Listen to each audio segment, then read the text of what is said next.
கர்த்தருடைய பரிசுத்த நாமத்துக்கு ஸ்தோத்திரம். இந்த நாளிலும் நாம் செய்திக்கு போவதற்கு முன்பாக ஒரு பாடலை பாடி நாம் செய்திக்குள் கடந்து போகலாம். விடுதலை நாயகன் வெற்றியை தருகிறார். எல்லாருக்கும் தெரிந்த பாடல், கரங்களை தட்டி நாம் பாடலாம். விடுதலை நாயகன் வெற்றியை தருகிறார், எனக்குள்ளே இருக்கிறார், என்னே ஆனந்தம். விடுதலை நாயகன் வெற்றியை தருகிறார், எனக்குள்ளே இருக்கிறார், என்னே ஆனந்தம். நான் பாடி பாடி மகிழ்வே, தினமாடி ஆடி துதிப்பே. நான் பாடி பாடி மகிழ்வே, தினமாடி ஆடி துதிப்பே. எங்கும் ஓடி ஓடி சொல்லுவே, எங்கும் ஓடி ஓடி சொல்லுவே, என் இயேசு ஜீவிக்கின்றார், என் இயேசு ஜீவிக்கின்றார். விடுதலை நாயகன் வெற்றியை தருகிறார், எனக்குள்ளே இருக்கிறார், என்னே ஆனந்தம். அவர் தேடி ஓடி வந்தார், என்னை தேற்றி அணைத்து கொண்டார். அவர் தேடி ஓடி வந்தார், என்னை தேற்றி அணைத்து கொண்டார். என் பாவம் அனைத்தும் மன்னித்தார், என் பாவம் அனைத்தும் மன்னித்தார். புது மனிதனாக மாற்றினாய் மன், புது மனிதனாக மாற்றினார். விடுதலை நாயகன் வெற்றியை தருகிறார், எனக்குள்ளே இருக்கிறார், என்னே ஆனந்தம். அவர் அன்பின் அபிஷேகத்தால் என்னை நிரப்பி நடத்துகின்றார். அவர் அன்பின் அபிஷேகத்தால் என்னை நிரப்பி நடத்துகின்றார். சாத்தானின் வலிமை வெல்ல, சாத்தானின் வலிமை வெல்ல அதிகாரம் எனக்கு தந்தார், அதிகாரம் எனக்கு தந்தார். விடுதலை நாயகன் வெற்றியை தருகிறார், எனக்குள்ளே இருக்கிறார், என்னே ஆனந்தம். செங்கடலை கடந்து செல்வேன், யோர்தானை மிதித்து நடப்பேன். செங்கடலை கடந்து செல்வேன், யோர்தானை மிதித்து நடப்பேன். எரிகோவை சுற்றி வருவேன், எரிகோவை சுற்றி வருவேன். எக்காலமூதி ஜெயிப்பேன், எக்காலமூதி ஜெயிப்பேன். விடுதலை நாயகன் வெற்றியை தருகிறார், எனக்குள்ளே இருக்கிறார், என்னே ஆனந்தம். விடுதலை நாயகன் வெற்றியை தருகிறார், எனக்குள்ளே இருக்கிறார், என்னே ஆனந்தம். ஹல்லேலூயா. கரங்களை தட்டி ஆண்டவரை மகிமைப்படுத்துவோமா. ஹல்லேலூயா. ரிபா ரபா கரபலபரபா ஷபரபா ரிபா ரபா கரபா ஓரி கரபலபரபா தீரபா லபூரி அம்தரால ரபே கரபா. விடுதலையின் நாயகன், நீர் வெற்றியை கொடுக்கிறவர். அப்பா மக்கள் ஸ்தோத்திரிக்கிற துதிக்கிற ஆண்டவரே. அப்பா கடந்த மாதம் முழுவதும் எங்களை கண்ணின் மணி போல காத்து தகப்பனே அப்பா அந்த மே மாதத்தையும் காணும்படியாய் நீர் கொடுத்த கிருபைக்காய் ஸ்தோத்திரிக்கிறப்பா. இதை யூடியூப்ல பார்த்து கொண்டிருக்கிற ஒவ்வொரு பிள்ளைகள் மீது உம்முடைய வல்லமாய் இறங்கட்டும் ஆண்டவரே. அப்பா வந்திருக்கிற உம்முடைய பிள்ளைகள் மீதும் யூடியூப்ல பார்க்கிற ஒவ்வொரு பிள்ளைகள் மீதும் உம்முடைய கிருபை இறங்கட்டும் ஆண்டவரே. உம்முடைய பிள்ளைகளை நீர் ஆசீர்வதிக்க வேண்டுமாறு ஜெபிக்கிறேன் ஆண்டவரே. அப்பா உம்மை நந்தியோடு ஸ்துதிக்கிறவர தீரபா லபூரி அம்தரால ரபிகரபா ஊரிபி கபூரி அம்தரால ரபிகரபா. தாய் மறந்தாலும் நான் மறவேன் என்று சொன்ன தேவன் அப்பா எங்களை உள்ளக்கையில் வரைந்திருக்கிறதுக்காய் ஸ்தோத்திரிக்கிறேன் ஆண்டவரே. இந்த ஏப்ரல் மாதம் முழுவதும் அப்பா எங்களை கண்ணின் மணி போல காத்து ஆண்டவரே ஒரு புதிய மாதத்துக்குள்ள அடியெடுத்து வைக்க தேவன் பாராட்டின எல்லா கிருபைகளுக்காய் கோடி கோடி ஸ்தோத்திரங்களை ஏறெடுக்கிறேன் ஆண்டவரே.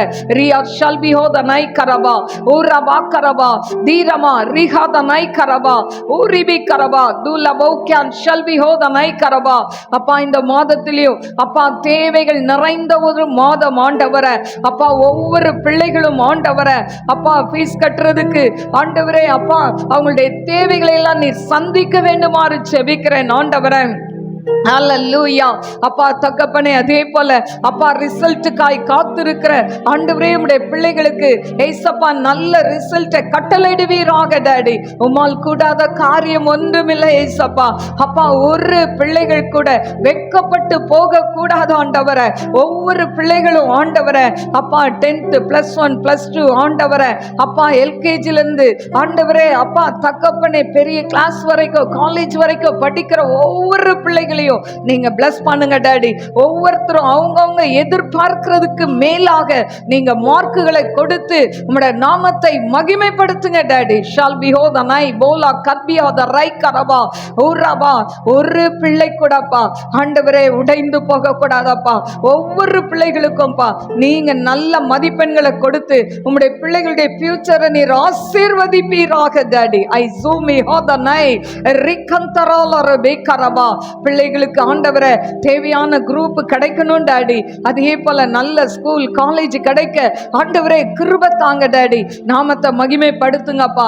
அவி அந்த கரத்துல தாழ்த்தி ஒப்பு கொடுக்கிற அடிமை சிலுவை நிழலுக்குள் மறைத்து நீங்க பேசுங்க டாடி. ஒரு மனுஷியுடைய சத்தத்தை அல்ல தேவ சத்தத்தை பிள்ளைகள் கேட்கட்டும்.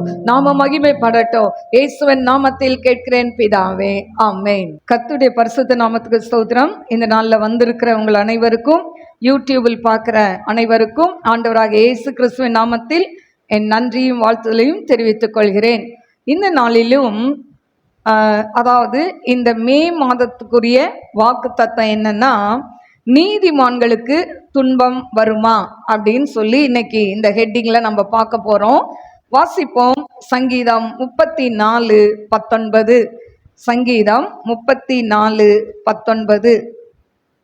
நீதிமானுக்கு வரும் துன்பங்கள் அநேகமாயிருக்கும், கர்த்தர் அவைகள் எல்லாவற்றிலும் நின்று அவனை விடுவிப்பார். நீதிமானுக்கு வரும் துன்பங்கள் அநேகமாயிருக்கும், கர்த்தர் அவைகள் எல்லாவற்றிலும் நின்று அவனை விடுவிப்பார் என்று சொல்லப்பட்டிருக்கிறது. என கருமையான தேவ பிள்ளைகளே, அப்போ இன்னைக்கு நீதிமானுக்கு துன்பம் வருமா என்று சொல்லி நாம் பார்க்கலாம்.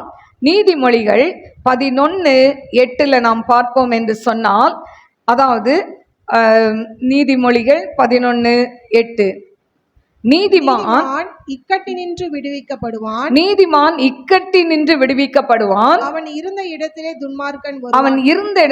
துன்மார்க்கன் வருவான். எனக்கு அருமையான தெய்வ பிள்ளைகளே, அப்போ நீதிமான்கள் இக்கட்டிலிருந்து என்ன பண்ணுவாங்களாம்? விடுதலை பெறுவார்கள் என்று சொல்லப்படுகிறது. அதே போல யோவான் 16:33 உலகத்தில் உங்களுக்கு உபத்திரம் உண்டு, ஆனாலும் திடன் கொள்ளுங்கள், நான் உலகத்தை ஜெயித்தேன் என்று கர்த்தர் சொல்கிறார். அப்போ இந்த உலகத்தில் என்ன இருக்கு? உபத்திரம் இருக்குன்னு ஆண்டவர் சொல்லிட்டாரு. ஆனாலும் ஜெய கிறிஸ்து நம்மோட கூட இருக்கிறார். இன்றைக்கும் நம் வாழ்க்கையில அநேக போராட்டங்கள், பிரச்சனைகள், நிந்தைகள், அவமானங்கள். ஒருவேளை நம்ம நினைக்கலாம் நம்மளால வெளியில தலை காட்டவே முடியலையே, ஏன் என் வாழ்க்கையில மட்டும் இந்த போராட்டம், ஏன் என் வாழ்க்கையில மட்டும் இந்த பிரச்சனை என்று சொல்லி நாம் அநேக நேரம் கலங்கி கொண்டு இருக்கிறோம். எனக்கு அருமையான தெய்வ பிள்ளைகளே, இன்னும் ஒரு சிலர் சொல்லுவாங்க, எனக்கு ஏன் இந்த இப்படிப்பட்ட ஒரு கணவனை வாழ்க்கை துணையாய் கொடுத்தீங்க ஆண்டவரே, ஒரு குடிகார கணவன் இல்லாவிட்டால், கீழ்ப்படியாத பிள்ளைகள் இல்லாவிட்டால், எனக்கு அருமையான தெய்வ பிள்ளைகளே, நல்ல ஒரு தாய் தகப்பன் இல்லாத சூழ்நிலை. சில பிள்ளைகள் சொல்வார்கள், என்னுடைய தாய் தகப்பனுக்கு என்னை குறித்தான ஒரு அக்கறை இல்லை என்று சொல்லி. இப்படிப்பட்ட அநேக காரியங்களை குறித்து நாம் கலங்குறோம். இன்னும் சிலர் பார்த்தீங்கன்னா, அதாவது எல்லாருக்கும் திருமணம் ஆகுது, என் பிள்ளைகளுக்கு ஆகலையே அப்படின்ற ஒரு கவலை. இப்படி அநேக காரியங்கள் நீதிமான்களுடைய வாழ்க்கையில் வருவது உண்டு. எனக்கு அருமையான தெய்வ பிள்ளைகளே, இன்னைக்கு நல்ல ஆண்டவருடைய பிள்ளைகளா இருப்பாங்க. ஆனா பாத்தீங்கன்னா அவங்களுக்கு என்ன இருக்காது, குழந்தை இருக்காது. அப்போ அந்த குழந்தை இல்லை அப்படின்னும் போது அது எவ்வளவு ஒரு கஷ்டமான ஒரு சூழ்நிலை. அப்போ நீதிமானுக்கு இது வருமா? கட்டாயம் வரும். எனக்கு அருமையான தெய்வ பிள்ளைகளே, இன்னும் பாருங்க, இப்போ இந்த மே மாசம் அநேக பிள்ளைகளுக்கு என்ன வரப்போகுது, ரிசல்ட் வரப்போகுது. இந்த ரிசல்ட்ல பிள்ளைகள் நினைப்பாங்க, நம்ம இவ்வளவு மார்க் எடுக்கணும் அப்படின்னு சொல்லி.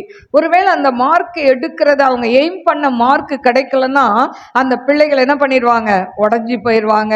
அவங்களுக்கு வேண்டிய குரூப் கிடைக்கலன்னா அதோட அவங்களுக்கு பெரிய கஷ்டமா இருக்கும். இப்படி அநேக காரியங்கள்ல நாம் ஏன் ஆண்டவரே, என் வாழ்க்கையில மட்டும் ஏன் இப்படி நடக்குது அப்படின்னு சொல்லி நம்ம நினைக்கிறோம். எனக்கு அருமையான தெய்வ பிள்ளைகளே, ஏன் என்று கேட்பவர்களுக்கு ஆண்டவர் சொல்றாரு, நீதிமானுக்கு வரும் துன்பங்கள் அநேகமாயிருக்கும், ஆனால் அவைகள் எல்லாவற்றினின்றும் ஆண்டவர் என்ன பண்ணுவாராம், விடுதலை செய்வேன் என்று கர்த்தர் சொல்கிறார்.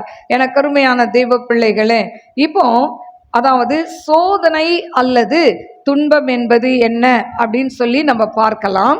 எனக்கு அருமையான தேவ பிள்ளைகளே, இந்த சோதனை அல்லது துன்பம் என்பது பல வழிகளில் நமக்கு வரலாம். அதாவது தேவன் அனுமதித்தால் மட்டுமே நம் வாழ்க்கையில் என்ன வரும், சோதனை வரும். அதாவது எப்படி வரும்னா, முதலாவது பிசாசு நம்மை சோதிப்பான். ஏன் சோதிப்பான்? யோபு 1:8 சொல்லப்பட்டிருக்கு, வாசிப்போமா? யோபு 1:8. கர்த்தர் சாத்தானை நோக்கி, என் தாசனாகிய யோபுவின் மேல் கவனம் வைத்தாயோ? உத்தமனும் சன்மார்க்கனும் தேவனுக்கு பயந்து பொல்லாப்புக்கு விலகுகிறவருமாகிய அவனை போல பூமியில் ஒருவன். அப்ப பாருங்க, யோபு உத்தமன். ஆனா அந்த உத்தமனான அவன் மேல பிசாசு என்ன பண்ணுது, கண் வைக்குது. ஏன் கண் வைக்குது? இப்ப யோபுவை தொட்டுட்டா அவனை என்ன பண்ணலாம், ஆண்டவரை விட்டு பிரிச்சிடலாம். ஆண்டவர், இவன் இவ்வளோ ஆண்டவரை பக்தியா வணங்கிட்டு இருக்கிறானே, அதனால இவன் ஆண்டவரை விட்டு பிரிக்கணும்ன்றதுக்காக அந்த பிசாசு என்ன பண்ணுது, யோபு மேல கண் வைத்து தேவனுடைய பெர்மிஷனோடு அவனை போய் என்ன பண்ணுது, அவனை தொடுகிறதை பார்க்கிறோம். அதே போலதான் இன்னைக்கு உங்க வாழ்க்கையில, என் வாழ்க்கையில தேவனுடைய அனுமதி இல்லாம பிசாசு நம்ம வாழ்க்கையில என்ன பண்ண முடியாது, வரவே முடியாது. அடுத்தது பிசாசு ஏன் நம்ம சோதிப்பான்னா, வெளிப்படுத்துதல் 12:12. பிசாசானவன் தனக்கு கொஞ்ச காலம் மாத்திரம் உண்டென்று அறிந்து மிகுந்த கோபம் கொண்டு உங்களிடத்தில் இறங்கினபடியால் உங்களுக்கு ஆபத்து வரும் என்று சொல்ல கேட்டேன். பாருங்க, ஐயோ, பிசாசானவன் தனக்கு கொஞ்ச காலம்தான் இருக்கு. அப்போ இன்னைக்கு நம்ம வாழ்கிறது எந்த காலம், கடைசி காலத்துல வாழ்ந்து கொண்டு இருக்கிறோம். எல்லா இடங்களிலும் யுத்தங்கள் பார்க்கிறோம், யுத்தங்களின் செய்திகளை கேட்கிறோம். எல்லா ஆண்டவர் வருகிறதற்கு எல்லா அறிகுறியும் இருக்கிறதை நாம் பார்க்கிறோம். ஆண்டவர் சீக்கிரமாய் வரப்போறார். ஆனா இந்த சீக்கிரமா வரப்போறதுனால நம்ம எவ்வளவுக்கு எவ்வளவு சுவிசேஷத்தை மற்றவங்க கிட்ட சொல்லி ஆண்டவர் உண்மையுள்ள தேவன் என்பதை சொல்கிறோம், அதே போல பிசாசு என்ன பண்ணும், அவனுக்கு ஒரு கூட்டத்தை சேர்த்து கொண்டு இருக்கிறான். ஹல்லேலூயா. ஏன்னா அவன் மட்டும் போய் நரகத்துல வெந்தா போதாது இல்ல, அதனால அவனுக்கு ஆட்களை என்ன பண்ணி கொண்டு இருக்கான், அவனும் ஒரு பக்கம் சேர்த்து கொண்டு இருக்கான். அதனாலதான் இன்னைக்கு நீதிமான்களுடைய வாழ்க்கையில அநேக பிரச்சனைகள் வர்றதுக்கு காரணமே அதுதான். ஹல்லேலூயா. பாருங்க, துன்மார்க்கருக்கு வருவது போல நீதிமானுக்கு வரும்னு சொல்லப்பட்டிருக்கு. ஆனா நீதிமானுக்கு துன்பங்கள் வரும் பொழுது தேவன் தேவன் அவனை என்ன பண்றாரு? விடுதலை செய்கிறார். ஆனா துன்மார்க்கனுக்கு என்ன பண்ண மாட்டாரு? விடுதலை செய்ய முடியாது. எனக்கு அருமையான தேவ பிள்ளைகளே, அப்போ பாருங்க, இன்னைக்கு பிசாசு ஏன் நம்மளை சோதிக்கிறான்னா, தேவனை விட்டு உங்களையும் என்னையும் பிரிப்பதற்காக தான் நம் வாழ்க்கையில பிரச்சனைகள் போராட்டங்களை கொடுத்து நம்மளை எப்படியாவது ஆண்டவருடைய சமூகத்தை விட்டு நம்மளை அவன் ஆண்டவரை ஆராதிக்கிறத விட்டு தூக்கிடணும்னு பார்க்குறான். ஆனா நம்ம ஆண்டவரை என்ன பண்ணணும்? உறுதியாய் பிடித்து கொள்ள வேண்டும். அடுத்தது தேவனால் வரும் சோதனை. ஏன் தேவன் நம்மளை சோதிக்கிறார் அப்படின்னா, உபாகமம் 13:3, அந்த தீர்க்கதரிசியாகிலும் அந்த சொப்பனக்காரனாகிலும் சொல்லுகிறவைகளை கேளாதிருப்பீர்களாக. உங்கள் தேவனாகிய கர்த்தரிடத்தில் நீங்கள் முழு இருதயத்தோடும் உங்கள் முழு ஆத்துமாவோடும் அன்பு கூறுகிறீர்களே இல்லையோ என்று அறியும்படிக்கு உங்கள் தேவனாகிய கர்த்தர் உங்களை சோதிக்கிறார். அதாவது ஏன் ஆண்டவர் சோதிக்கிறார்னா, நம்ம ஆண்டவரை முழுமையாய் நேசிக்கிறோமா அப்படின்னு சோதிக்கிறார். ஹல்லேலூயா. நீதிமான் வாழ்க்கையில ஏன் சோதனை வருது? நம்ம ஆண்டவரை உண்மையா நேசிக்கிறோமா, முழு மனதோட நேசிக்கிறோமா. அதாவது நேசிக்கிறேன்னு சொல்லலாம், ஆண்டவரே நான் இடத்தில் அன்பா இருக்கிறேன்னு சொல்லலாம். ஆனா நாம் முழு இருதயத்தோட முழு ஆத்துமாவோட அவரிடத்தில் அன்பா இருக்கிறோமா அப்படின்ற ஆண்டவர் சோதிக்கிறார். அடுத்தது உபாகம் 8:2, உபாகம் 8:2, உன் தேவனாகிய கர்த்தர் உன்னை சிறுமைப்படுத்தும்படிக்கும் தம்முடைய கட்டளைகளை நீ கைக்கொள்வாயோ கைக்கொள்ள மாட்டாயோ என்று அவர் உன்னை சோதித்து உன் இருதயத்தில் உள்ளதை நீ அறியும்படிக்கும் உன்னை. அடுத்தது கட்டளைக்கு கீழ்ப்படுகிறோமா என்று என்ன பண்றாரு? அதாவது தேவன் நம்மளை சோதிக்கிறார். ஆண்டவர் நமக்கு கொடுத்த கட்டளைகள் 10 கட்டளை இருக்கு, இன்னும் அநேக காரியங்கள் இருக்கு. இந்த கட்டளைகளுக்கெல்லாம் கீழ்ப்படுகிறோமா அப்படின்னு தான் நம்ம வாழ்க்கையில என்ன வருது? சோதனை வருது. அடுத்தது உபாகம் 8:14, உன் இருதயம் மேட்டிமை அடையாமலும் உன் அடிமைத்தன வீடாகிய எகிப்திலிருந்து புறப்பட பண்ணினவரும் உன்னுடைய பின் நாட்களில் உனக்கு நன்மை செய்யும் பொருட்டு உன்னை சிறுமைப்படுத்தி உன்னை சோதித்து கொல்லிவாய் சர்ப்பங்களும் தேள்களும் தண்ணீர் இல்லாத வறட்சியும் உள்ள பயங்கரமான பெரிய வனாந்திர வழியாய். எனக்கு அருமையான தேவ பிள்ளைகளே, ரெண்டாவது ஏன் தேவன் நம்மை சோதிக்கிறார் என்று சொன்னால், நமக்குள்ள பெருமைகள், மேட்டிமைகள், அகந்தைகள் வரக்கூடாது. அதுக்காக தான் சோதனையை கொடுக்கிறார். இப்போ நம்ம நல்லா பாருங்க, நம்ம ரொம்ப அழகா இருந்துட்டா என்ன வந்துடும்? சிலருக்கு பெருமை வந்துடும். சிலர் நல்லா பாட்டு பாடினா பெருமை வரும், நல்ல பிரசங்கம் பண்ணா, நல்ல ஜெபம் பண்ணா, நிறைய ஆவிக்குரிய வாழ்க்கையில கூட நிறைய பெருமைகள் நமக்கு வர்றதுக்கு சான்ஸ் இருக்கு. அப்போ இந்த பெருமை, மேட்டிமை வரக்கூடாது என்பதற்காக தான் தேவன் நம்மை சோதிக்கிறார். அது மட்டுமல்ல, தேவன் செய்த நன்மையை மறக்க கூடாது என்பதற்காக சில சோதனைகள் கடந்து வருகிறது. இன்னைக்கு பாருங்க, நம்ம சாதாரண மனிதர்கள் தான், ஆனாலும் அதாவது அநேக நேரம் தேவன் நம் வாழ்க்கையில செய்த நன்மைகளை நம்ம என்ன பண்ணிடுறோம்? மறந்து போயிடுறோம், லேசா நினைக்கிறோம், அதை அற்பமா நினைக்கிறோம். ஆனா தேவன் இன்னைக்கு உங்களை என்னையை ரட்சித்து இந்த இடத்துல அமர பண்ணியிருக்கிறார் என்று சொன்னால், அது தேவன் நம்மேல் வைத்த பெரிதான கிருபை. ஹல்லேலூயா. அந்த கிருபையினால தான் இன்னைக்கு நம்ம வாழ்ந்து கொண்டு இருக்கிறோம். இல்லைன்னா நம்ம என்னைக்கும் அழிந்து மண்ணோடு மண்ணாய் அதாவது மக்கி போயிருப்போம். ஆனால் எனக்கு அருமையான தேவ பிள்ளைகளே, உங்களையும் என்னையும் சாகாமல் இதுவரைக்கும் எத்தனை கொரோனா வந்ததில்ல, எத்தனை கொள்ள நோய் வந்ததில்ல, எத்தனையோ பேர் எதிர்பார்க்காத விதமாய் மடிந்து போனாங்களே. நீங்களும் நானும் எத்தனையோ ஆபத்துக்கள் வர நேரங்கள்லாம் ஆண்டவர் உங்களை என்னையும் தப்புவித்து இதுவரைக்கும் நம்மை குறைவில்லாமல் நடத்தி வருகிற தேவனை நம்ம மறக்க கூடாது என்பதற்காக சில நேரம் சில சிற்றைகளை தேவன் அனுமதிக்கிறார். அடுத்தது உபாகம் 8:17, என் சாமர்த்தியமும் என் கைபலனும் இந்த ஐஸ்வர்யத்தை எனக்கு சம்பாதித்தது என்று நீ உன் இருதயத்தில் சொல்லிக் கொள்ளாமலும் இருக்க எச்சரிக்கையாய் இருந்து. அப்போ அடுத்தது எதுக்கு ஆண்டவர் நமக்கு சோதனை கொடுக்கிறாருன்னா, சிலர் சொல்லுவாங்க என்னுடைய சாமர்த்தியம், என்னுடைய கைபலன், சிலர் சொல்லுவாங்க எனக்கு நல்ல டேலண்ட் இருக்கு, எனக்கு நல்லா பேசுகிற டேலண்ட் இருக்கு, அதனால நான் என்ன பண்ணிடுவேன், ஜனங்களை கவர் பண்ணிடுவேன் அப்படின்லாம் சொல்லி அவங்களுடைய சுயத்தில் நிற்பார்கள். அல்லேலூயா. எனக்கு அருமையான தெய்வ பிள்ளைகளே, இந்த சுயம் நமக்குள்ள என்ன பண்ணணும்? சாகணும். அல்லேலூயா. ஏன்னா நமக்குள்ள ஒரு சுயம் இருந்தால் தேவ சித்தத்தை செய்ய முடியவே முடியாது. அல்லேலூயா. அப்போ சுயம் நமக்குள்ள சாகணும்னா நாம் ஆண்டவரை அதிகமாய் தேடணும், நேசிக்கணும், ஆண்டவர் சமூகத்துல ஜெபிக்கணும். அல்லேலூயா. நம்ம எல்லாருக்குமே ஒரு சுயம் இருக்கும்ல, எல்லாருக்குள்ளேயும் இருக்கும். அப்போ என் சாமர்த்தியம் அதாவது இன்னைக்கு நம்ம வீட்டில் ஒன்று நடக்குதுன்னு வச்சுக்கோங்களேன், நல்ல காரியம். நம்ம என்ன நினைப்போம், இது என்ன சொல்லுவோம், இப்போ ஹஸ்பண்ட் அண்ட் ஒய்ஃப் இருந்தால் சொல்லுவாங்க, என்னால் தாங்க இந்த காரியம் ஆச்சு அப்படின்வாங்க. இல்லை, சாதாரணமாக பொதுவாக பெண்கள் சொல்லுவோம்ல, நான் தான் இந்த காரியத்தை செய்தேன், என்னால் தான் இது முடிஞ்சுது அப்படின்வாங்க. சில ஆண்கள் சொல்லுவாங்க, இல்லை இல்லை, நான் சம்பாதிக்கிறேன், நான் வேர்வை சிந்தி நான் சம்பாதித்து வரேன், அதனால தான் இந்த காரியெல்லாம் நடந்ததுன்னுவாங்க. ஆனால் எனக்கு அருமையான தேவ பிள்ளைகளே, ரெண்டு பேருடைய பலனும் ஒன்றுமில்லை, மேலே ஒருத்தர் இருக்கிறார், அவர் தான் நமக்கு பலனை கொடுக்கிறார். ஆண்டவரே, இதை கொடுத்ததுக்காய் ரொம்ப நன்றி ஆண்டவரே. நமக்குள்ள இருக்கக்கூடிய சுயங்கள் என்ன பண்ணணும், உடைக்கணும். நம்மளால ஒரு காரியம் நடந்தாலும் என்னால ஒன்றும் கிடையாது, ஏசப்பா தான் அதை நடத்துறாருன்னு சொல்லி அவரை நாம் மேன்மைப்படுத்தும் பொழுது, மகிமைப்படுத்தும் பொழுது தேவன் நம்மை உயர்த்தி ஆசிர்வதிப்பார். ஓகே, இப்போ அடுத்தது நீதிமான் யார்? ரோமர் 3:10. ரோமர் 3. அந்தபடியே நீதிமான் ஒருவனாகிலும் இல்லை. நீதிமான் ஒருவனாகிலும் இல்லை. அப்ப நீதிமான் யார்? பைபிள் சொல்லுது நீதிமான் ஒருத்தனுமே கிடையாது அப்படின்னு சொல்லப்பட்டிருக்கு. பாருங்க, ஆதாம் முதல் ஆதாம் ஏவாள் காலம் முதல் அந்த அந்த ஒவ்வொருத்தரும் ஆண்டவர் ஒவ்வொருத்தரையும் மனுக்குலம் கெட்டு போகாம இருக்கிறதுக்கு அவர் என்ன பண்றாரு, ஒவ்வொருத்தரையா அனுப்புறாரு. நியாயாதிபதிகளை அனுப்புறாரு, ராஜாக்கள் அனுப்புறாரு, தீர்க்கதரிசிகளை அனுப்புறாரு. ஒருத்தருக்கும் சட்டப்பட மாட்டாங்க. அப்போ நீதிமான் ஒருத்தனுமே இல்லை அப்படின்னு ஆண்டவர் சொல்றாரு. ஆனா தாவீது சொல்றாரு சங்கீதம் 51:5, இதோ நான் துர்குணத்தில் உருவானேன், என் தாய் என்னை பாவத்தில் கர்ப்பம் தரித்தாள். அப்போ பாவத்திலேயா கர்ப்பம் தரித்தா?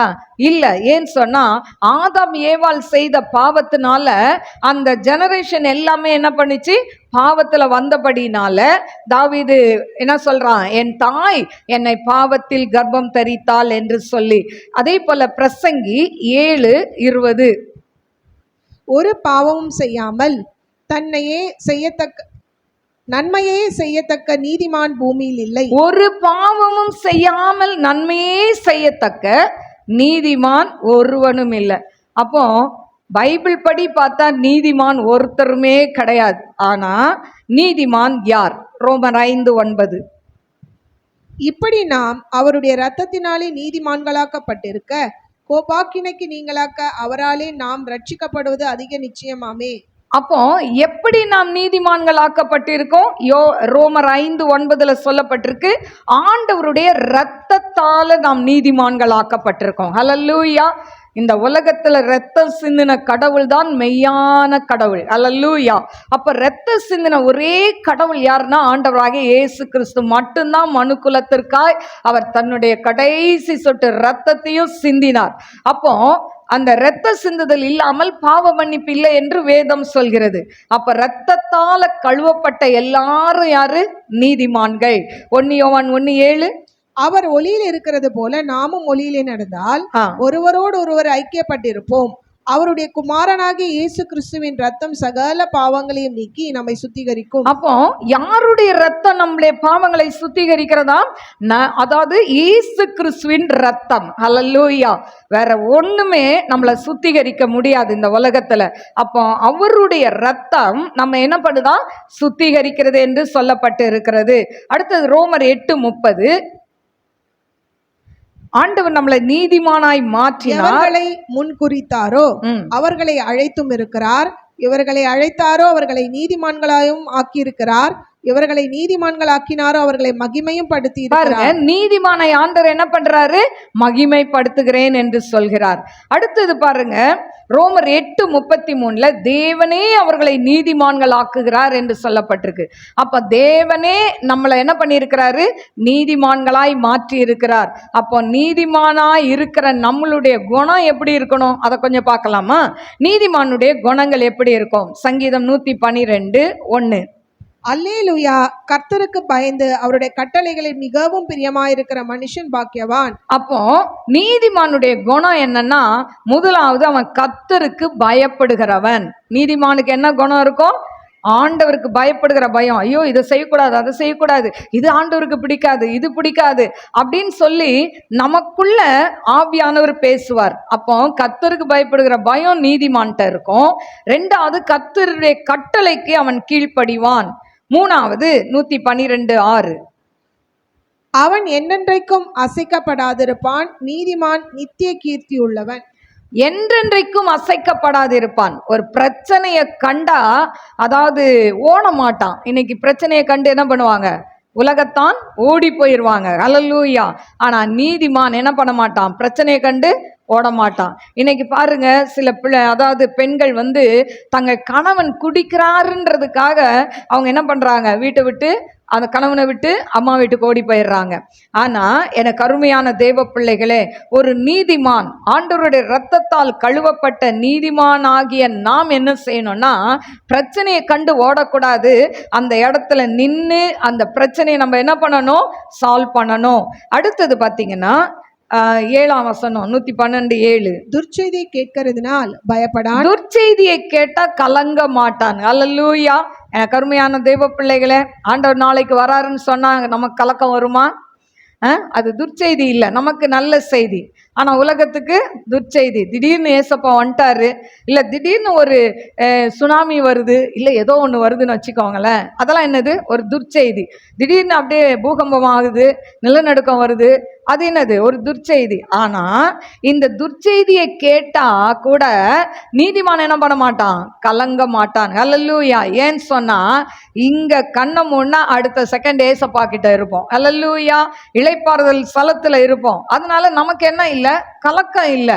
ஆனா நம்ம இங்க இருக்கும்போது தேவனுக்கு பிரியமில்லாம நம்ம நடந்துகிட்டோம்னா, இங்க கண்ணை மூடினா நரகத்துக்கு போனோம். அவங்களுக்கு தான் என்ன இருக்கும்? கலக்கம் இருக்கும். அதே போல 8ஆம் வசனம். அவன் இருதயம் உறுதியா இருக்கும், அவன் தன் சத்துருக்களில் சரி கட்டுதலை காணும் மட்டும் பயப்படாதிருப்பான். பாருங்க, அவன் இருதயம் உறுதியா இருக்கும், ஸ்டெபனா இருப்பாங்க, எதை கண்டுமே பயப்பட மாட்டாங்க. சத்துருக்கு நேரிடுவதை பார்க்குற வரைக்கும் அவங்க என்ன பண்ண மாட்டாங்க? பயப்பட மாட்டாங்கன்னு சொல்லப்பட்டிருக்கு. அடுத்தது 9ஆம் வசனம். வாரி இறைத்தான், ஏழைகளுக்கு கொடுத்தான், அவனுடைய நீதி என்றென்றைக்கும் நிற்கும். பாருங்க, அந்த நீதிமானுக்கு என்ன குணம் இருக்கும்னா, கொடுக்கிற குணம். அல்லேலூயா. என்ன குணம் இருக்கணும்? கொடுக்கிற குணம். வாங்குற குணம் இருக்கவே கூடாது. அல்லேலூயா. வாங்குகிறதை பார்க்கிலும் கொடுக்கிறதே உத்தமம். அப்போ எனக்கு அருமையான தேவ பிள்ளைகளே, இதை நீதிமானுடைய குணம் என்னன்னு சொல்லியிருக்கேன். ஒரு 6 பாயிண்ட் சொல்லியிருக்கேன். வீட்டில் போய் பாருங்க, இதெல்லாம் நம்ம கிட்ட இருக்குதா அப்படின்னு யோசித்து பாருங்க. இல்லைன்னா, ஆண்டவரே எனக்கு இந்த குணத்தை கொடுங்க அப்படின்னு ஆண்டவர்கிட்ட கேளுங்க. இப்போ இப்படிப்பட்ட தேவனுடைய இரத்தத்தால மீட்கப்பட்டு நீதிமான் ஆக்கப்பட்ட அதாவது நீதிமானுக்கு துன்பம் வருமா அப்படின்னு சொன்னா வரும். ஆனா ஆண்டவர் எல்லாவற்றிலிருந்து அவனை விடுதலை செய்வார். இப்போ நம்ம வேதத்தின்படி ஒரு சிலரை நாம் பார்க்கலாம். முதலாவது, ஆபிரகாமுக்கு வந்த சோதனை. ஏன் ஆபிரகாமுக்கு சோதனை வந்தது? தேவன் எப்படி விடுதலை கொடுத்தார் அப்படின்னு சொல்லி நம்ம பார்க்கலாம். இப்போ முதலாவது, ஏன் அவனுக்கு சோதனை வந்தது? ஆதியாகமம் 16:1-2. ஆதியாகமம் 16:1-2. ஆபிரகாமுடைய மனைவியாகிய சாராய்க்கு பிள்ளை இல்லாது இருந்தது. எகிப்து தேசத்தாளாகிய ஆகார் எனும் பெயர் கொண்ட ஒரு அடிமை பெண் அவளுக்கு இருந்தாள். சாராய் ஆபிரகாமை நோக்கி, நான் பிள்ளை பெறாதபடிக்கு கர்த்தர் என் கர்ப்பத்தை அடைத்திருக்கிறார், என் அடிமை பெண்ணோட சேரும், ஒரு வேளை அவளால் என் வீடு கட்டப்படும் என்றாள். சாராயின் வார்த்தைக்கு ஆபிரகாம் செவி கொடுத்தான். இப்போ ஏன் முதலாவது ஆபிரகாமுக்கு சோதனை வந்தது அப்படின்னு சொன்னா, இந்த ஆபிரகாம் அதாவது முதலாவது அவன் ஆண்டவர் சொல்றாரு, உன் இனத்தையும் ஜனத்தையும் உன் தகப்பன் வீட்டையும் விட்டு நான் காண்பிக்கும் தேசத்துக்கு போன்னு சொல்றாரு. போன்னு சொல்லும்போது அவன் என்ன பண்றான்? கீழ்ப்படிஞ்சு தான் போறான். அப்படிதானே? உடனே ஆண்டவருக்கு கீழ்ப்படிஞ்சு அவன் என்ன பண்றான்? அதை அவன் இருக்கிற இடத்தை விட்டு, தேசத்தை விட்டு புறப்பட்டு போனான் என்று சொல்லப்பட்டிருக்கு. ஆனா இப்படி போனவன், ஆண்டவருக்கு கீழ்ப்படிஞ்சு போனவன், ஆண்டவர் அவனுக்கு அநேக வாக்குத்தத்தங்களை கொடுக்கிறார்.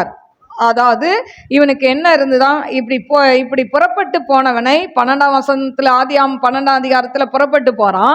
13ஆம் அதிகாரத்துல பார்த்தா அவன் சீமானாய் இருந்தான் என்று சொல்லப்பட்டிருக்கு. அப்போ ஆண்டவருக்கு கீழ்ப்படியும் போது நம்மளை சீமானாய் மாற்றுவார். இப்போ அவன் செல்வ சீமானாய் இருந்தான். ஆனாலும் எனக்கு அருமையான தேவ பிள்ளைகளே, இந்த 16ஆவது அதிகாரத்துல வரும்போது அவனுக்கு என்ன இல்லை? குழந்தை இல்லாம இருந்தது. அவன் எல்லாத்திலையும் நிறைவா இருந்தான், உலகப்பிரமான எல்லா ஆசீர்வாதமும் இருந்தது. ஆனா என்ன இல்லை? குழந்தை மட்டும்தான் இல்லை. நம்ம குழந்தை மட்டும்தான் சொல்றோம், ஆனா அந்த குழந்தை இல்லைன்னா எவ்வளோ ஒரு வலி வேதனை. சமுதாயத்துல நம்ம ஒரு கல்யாண வீட்டுக்கு போகும்போது, நம்ம ஒரு நல்ல நாளுக்கு எங்கேயாவது போகும்போது, போற இடம்லாம் என்ன கேட்பாங்க? குழந்தை இல்லையா, குழந்தை இல்லையா? என்னவோ அவங்க வளர்க்குற மாதிரி கேட்பாங்க.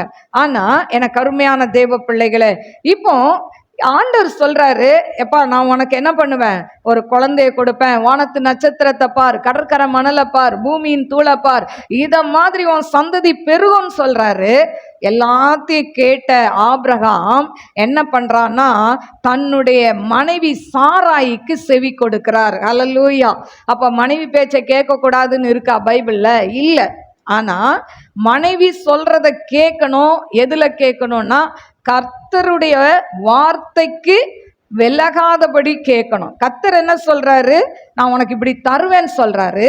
அந்த வாக்கு தத்தத்தை நம்பி காத்திருக்க வேண்டிய ஆபிரகாம் அவன் என்ன பண்றான்? மனைவி பேச்சை கேட்டு ஆகாரை திருமணம் செய்து கொள்கிறான். அடிமை பெண்ணாகிய ஆகாரை திருமணம் செய்து இஸ்மவேலை பெற்றெடுத்தான் என்று வேதத்தில் பார்க்கிறோம். இதுதான் அவனுக்கு வந்த சோதனை. அல்லேலூயா. ஏன்னு சொன்னா, ஆண்டவர் எப்பவுமே நம்மளை இந்த கையில் ஒரு ஸ்டிக்கை வச்சுக்கிட்டு ஆட்டிக்கிட்டே இருக்க மாட்டார். குரங்கு ஆட்டி பாருங்க, எப்பவுமே கையில் ஒரு ஸ்டிக் வச்சுருப்பான். ஏன்னா குரங்கு இல்லைன்னா சொல் பேச்சு கேட்காது. அப்போ அதை தட்டிக்கிட்டே இருப்பான். தட்டிக்கிட்டே இருந்தால் தான் அது ஒழுங்கா நில்லுன்னா நிற்கும், இல்லைன்னா அது இப்படி ஏறி அப்படி ஏறி கண்ணு மூடுறதுக்குள்ள எல்லா வேலையும் பார்க்கும். அதனால அவன் கையில் கொம்பு இருக்கும். நம்ம ஆண்டவர் கையில் கொம்போ கத்தியோ எதுவுமே வச்சிருக்க மாட்டார். அவர் அன்பான தேவன். அல்லேலூயா. அப்போ அவர் நீ போறியா போ அப்படி விட்டுருவார். நீ சொல் பேச்சு கேட்கல அப்படின்னு சொல்லி ஆண்டவர் நினைச்சாலும் நீ போகாத அப்படின்னு தடுத்து நிறுத்த மாட்டார். இப்போ இவனை கல்யாணம் பண்ணாதன்னு சொன்னாரா? சொல்லவே இல்லை. ஆனா நான் உனக்கு குழந்தை தருவேன்னு சொன்ன ஆண்டவர் ஆகார திருமணம் செய்யாதன்னு சொன்னாரா? சொல்லல. இவன் என்ன பண்றான்? தன் மனைவி வார்த்தைக்கு செவி கொடுத்து திருமணம் செய்து கொண்டான். இதுதான் அவன் வாழ்க்கையில வந்த சோதனை வேதனை எல்லாமே. அவனாலதான் இன்னைக்கு இஸ்ரவேலுக்கு எதிராக ஒரு பெரிய சமுதாயம் இருக்குது, இஸ்மவேல் என்கிற ஒரு கூட்டம் இருக்குதுன்னா இந்த ஆபிரகாம் செய்த கீழ்ப்படியாமை. இப்போ கீழ்ப்படிந்து போனவன் கொஞ்ச நாள்ல தன் மனைவி பேச்சை கேட்க ஆரம்பிச்சிடறான். கேட்டு கல்யாணம் பண்ணிக்கிட்டா நல்லா தான் போகுது வாழ்க்கை. கடைசியில் என்ன ஆகுது? இவனுக்கு ஒரு குழந்தை பிறக்கும் போது அவங்களுக்குள்ள முட்டிக்குது. ஏன்னு சொன்னா, இப்ப சாராளுடைய குழந்தைய பார்த்து அவங்க நகைக்கிறாங்க. யார் நகைக்கிறா? ஆகாரும் அந்த அடிமை பெண்ணுடைய மகனும் நகைக்கிறாங்க. இதை பார்த்த உடனே இவளுக்கு கோவம் என்ன சொல்றா? நீங்க திருமணம் செய்த அந்த அடிமை பெண்ணை வீட்டை விட்டு துரத்துங்க, வேண்டாம், தேவையில்லை. இவதான் உள்ள அவனுக்கு கல்யாணம் பண்ணி கொடுத்தது. இப்ப என்ன சொல்றா? வேணாம், துரத்திரு. ஏன்னா அடிமை பெண், அவங்க என்ன சொன்னாலும் செய்யணும். இப்ப துரத்துன்னு சொன்ன உடனே ஆபிரகாமுக்கு அது விசனமா இருக்கு, கஷ்டமா இருக்கு. ஆண்டவர் சொல்றார். ஆண்டவர் என்ன சொல்றாரு அழகா? உன் மனைவி சொல்றத கேள். அல்லேலூயா. அந்த இடத்துல கேட்டான்ல. முதல் ஆபிரகாம் என்ன பண்ணாரு? மனைவி சொன்னதை கேட்டாரு. இப்ப மனைவி சொல்றது அவருக்கு கஷ்டமா இருக்கு. ஆனா ஆண்டவர் சொல்றாரு, அப்ப கேட்டல, இப்ப கேளு, என்ன பண்ணு, ஆகார அனுப்பிவிடு அப்படின்னு. அந்த நாட்கள் இவன் வசதியானவன், செல்வ சீமானா இருந்தான். ஆனாலும் அடிமைகளுக்கு ஒண்ணுமே கொடுக்க மாட்டாங்க, கொடுத்து அனுப்ப மாட்டாங்க. இவன் ஒரு அடிமை. அதனால என்ன பண்றான்? ஒரு துருத்தி தண்ணீரும் அப்பத்தையும் கொடுத்து அனுப்பி விட்டுட்டான். இப்போ இந்த ஆகார அலைந்து திரிந்து வனாந்தரத்துல இருந்து அவன் பெரிய ஜாதியாய் பெறுகிறதை நாம் பார்க்கிறோம். ஆனா இவனுக்கு வந்த சோதனை என்னன்னா இதுதான். இப்போ திருமணம் பண்ணா நிம்மதி இல்லையா? இப்ப ஆகாரம் போயிட்டா. இப்ப எனக்கு அருமையான தேவ பிள்ளைகளே, ஆபிரகாமுக்கு வந்த சோதனை என்னன்னா ஆதியாகமம் 22:1-2. இந்த காரியங்கள் நடந்த பின்பு தேவன் ஆபிரகாமை சோதித்தார். எப்படியெனில், அவர் அவனை நோக்கி, ஆபிரகாமி என்றார். அவன், இதோ அடியேன் என்றான். அப்பொழுது அவர், உன் புத்திரனும் உன் ஏகசுதனும் உன் நேசகுமாரனுமாகிய ஈசாக்கை நீ இப்பொழுது அழைத்து கொண்டு மோரியா தேசத்துக்கு போய். இப்போ எனக்கு அருமையான தெய்வ பிள்ளைகளே, இதுல இந்த காரியங்கள் நடந்த பின்பு, எந்த காரியங்கள்? இப்போ இவன் வளர்ந்த உடனே இவனுக்கு ஒரு ஃபங்க்ஷன் வைக்கிறாங்க ஈசாக்குக்கு. இப்போதான் அந்த ஃபங்க்ஷனில் தான் அவங்களுக்கு பிரச்சனை வருது. இப்போ அவளை அனுப்பி விட்டுட்டான் ஆகார. இப்போ இதெல்லாம் முடிஞ்ச பிறகு ஆபிரகாமை என்ன பண்ணாராம்? தேவன் ஆபிரகாமை சோதித்தார். ஆண்டவர் சோதிப்பாரா? கட்டாயம் சோதிப்பார். சில நேரங்கள்ல நம்ம வழி மாறி போகும்போது ஆண்டவர் என்ன பண்ணுவார்? சின்ன சிக்ஷையை கொடுப்பார். அல்லேலூயா. யோனா வழி மாறி போனா, நினிவேக்கு போன்னு சொன்னா தர்ஷீஷுக்கு கப்பல் ஏறினா, ஆண்டவர் சின்ன சிக்ஷையை கொடுத்தாரு.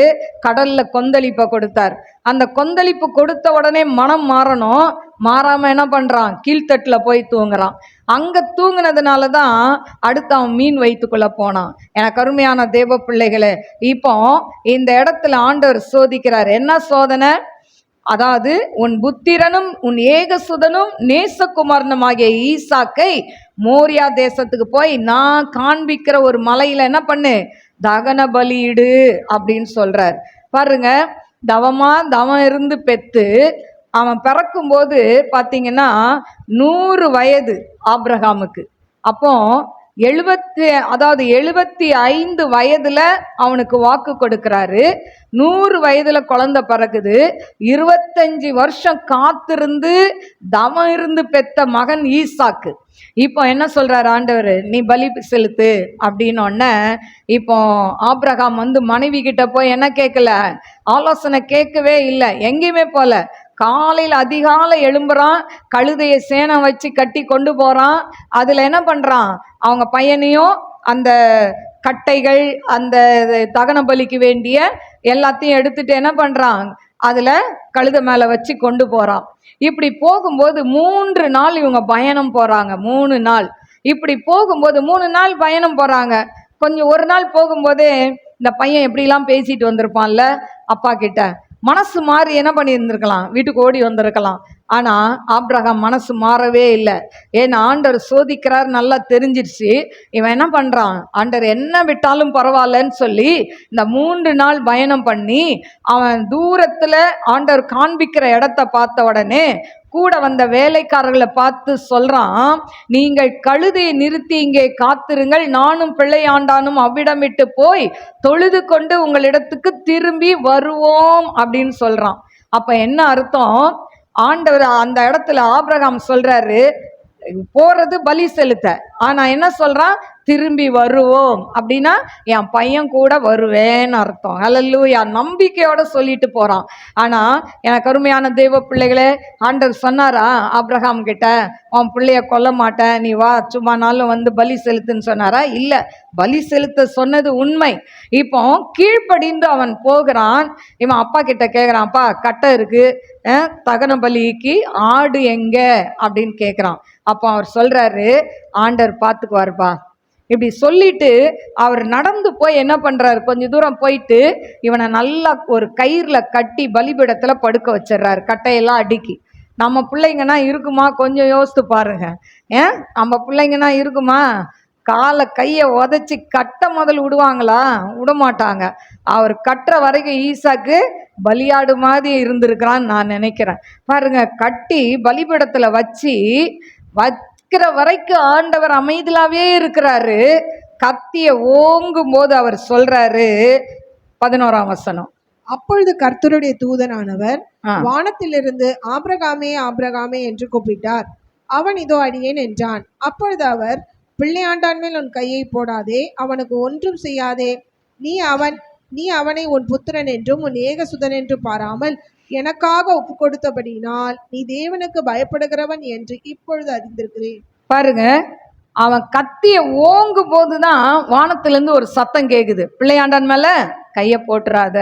எனக்கு அருமையான தெய்வ பிள்ளைகளை, உங்க வாழ்க்கையிலையும் என் வாழ்க்கையிலையும் ஆண்டவர் எதுவுமே செய்யாதது போல இருக்கும், அமைதியா இருக்கிறது போல இருப்பாரு. ஆனா வேலைன்னு ஒண்ணு வந்துட்டா அந்த நேரம் அவரை தடுக்கிறதுக்கு யாரும் இல்லை. பாருங்க, இந்த ஆபிரகாம் சோர்ந்தே போகல. என்ன ஆண்டவர்கள் எப்பமாவது கடைசியிலாவது விடுவித்துறவாருன்னு பார்த்தோமே, கடைசியிலையும் விடுதலை கொடுக்கலையே. என் பையனை கட்டி போடும்போதாவது எப்பா கொல்லாதன்னு சொல்லுவாருன்னு பார்த்தேன். ஆனா அப்படிலாம் நினைக்கல. ஆண்டவர் சொன்னபடி செஞ்சான். ஆண்டவர் சொல்றார், வானத்திலிருந்து சத்தம் உண்டாகி பிள்ளையாண்டனை கொல்லாத, இப்பதான் நீ எனக்கு பயப்படுகிறவன் என்பதை அறிந்தேன் என்று சொல்கிறார். அப்ப சோதனை எதுக்கு தெரியுமா? நம்ம ஆண்டருக்கு பயப்படுறோமா பயப்படலையான்னு தெரியறதுக்கு தான் நமக்கு சில சோதனையை கொடுக்கிறார். ஆனா இன்னைக்கு நம்ம என்ன பண்றோம் தெரியுமா? சில பிரச்சனை வந்த உடனே, சோதனை வந்த உடனே, என்ன ஆண்டவர் சோதிக்கிறாரு, பிரச்சனை மேல பிரச்சனை வருது, பேசாம இதை விட்டுட்டு ஓடி போயிடலாமா அப்படின்னு நம்ம நினைக்கிறோம். எனக்கு அருமையான தேவ பிள்ளைகளே, ஆபிரகாம் ஓடி போகல, இருக்கிற இடத்திலே இருந்து ஆண்டவருக்கு முழுமையாய் தன்னை சரண்டர் பண்றான். அல்லேலூயா. அதுதான் அர்ப்பணித்தல். அல்லேலூயா. சும்மா கீழ்ப்படுகிறது அது வேற. கீழ்ப்படுகிறதுனா இப்போ நீங்க கீழ்ப்படிஞ்சு என்ன பண்றீங்க?